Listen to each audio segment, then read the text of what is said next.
कदिया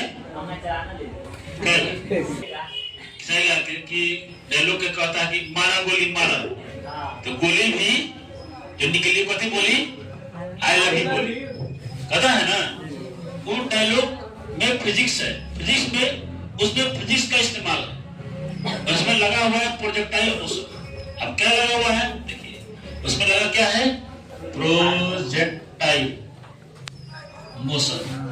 अब क्या होता है, जब ये हीरोइन गोली मारता है हीरो के, तो गोली होता है इतना पे रखता है सामने, तो सामने से मारा, लेकिन वो जब ये गोली मारता है ना, तो हीरो कर देता है उसको ऊपर डर से।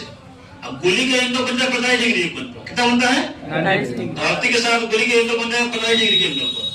अब गोली से निकल जाएगा, थीटा कितना बनाएगा, 45 डिग्री कोण। अब गोली से निकलेगा तो कोई स्पीड होगा ना, तो गोली का स्पीड हो जाता है था 37.5 मीटर पर सेकंड स्पीड था। अब प्रोजेक्टाइल मोशन में अब कितना दूर गोली जाएगा, गोली जाएगा तो ना बोलेगा, बिना गिरे बोलेगा, जाएगा तो बोलेगा, तो बोलेगा तो निकालना है हॉरिजॉन्टल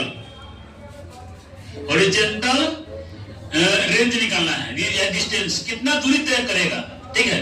हॉरिजॉन्टल रेंज का फॉर्मूला पढ़े हैं, u स्क्वायर sin 2 थीटा बटा में g।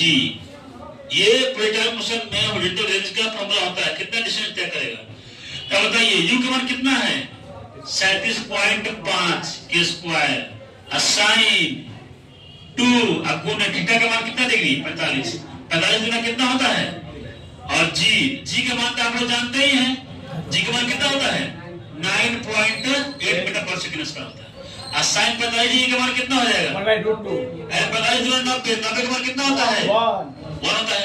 आप बताइएगा कि sin 90 का मान तो 1 हो गया, 37.5 के स्क्वायर करिएगा कितना आएगा, 1406.2, और sin 45 गुना 90 का मान कितना 1 और 9.8।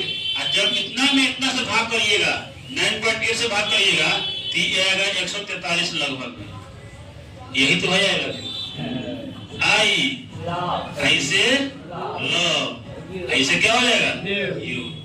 तो जब गोली भी मारेगा ना तो क्या बोलेगा, आई लव यू। फिजिक्स का इस्तेमाल हुआ है, ठीक है।